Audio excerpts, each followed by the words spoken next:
আজকে শেয়ার করব মিষ্টি দই বানানোর রেসিপি। প্রথমে 1 গ্লাস লিকুইড দুধ নিয়ে নিলাম। দুধগুলোকে একটু হালকা গরম করে নিব। ওইদিকে একটা কনডেন্সড মিল্ক এন্ড একটা কার্নেশন মিল্ক নিয়ে নিব। কনডেন্সড মিল্কটা নিচ্ছি কারণ আমাদের সুগার আর অ্যাড করতে হবে না। এখন দুইটাকে একসাথে ভালো করে মিশিয়ে নিব। এদিকে একটা প্লেন ইয়োগার্ট নিয়ে নিচ্ছি, দই, টক দই। এখন সেম 1 গ্লাসের মতো টক দই নিয়ে নিব। এখন কনডেন্সড মিল্ক আর কার্নেশন মিল্ক ওই যে মিশ্রণটা আছে ওই মিশ্রণটাতে টক দইগুলো মিশিয়ে নিব। সবগুলো এখন ভালো করে নাড়িয়ে চাড়িয়ে একদম ভালো একটা মিক্সিং করে নিব। এই মিশ্রণটাতে এখন দুধগুলা দিয়ে এখন ভালো করে নেড়ে চেড়ে নিয়ে নিব। এই যে ভালো মিক্স হয়ে গিয়েছে একদম লিকুইডের মতো। আর ওইদিকে ওভেনটাকে প্রিহিট করে নিচ্ছি। এখন দইয়ের মিশ্রণটাকে এখন একটা ট্রেতে ঢেলে নিচ্ছি।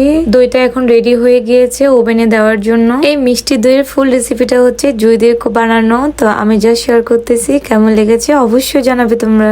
এখন ওভেনে প্রায় 3 ঘন্টার মতো রেখে দিব। এরপর ফ্রিজে রেখে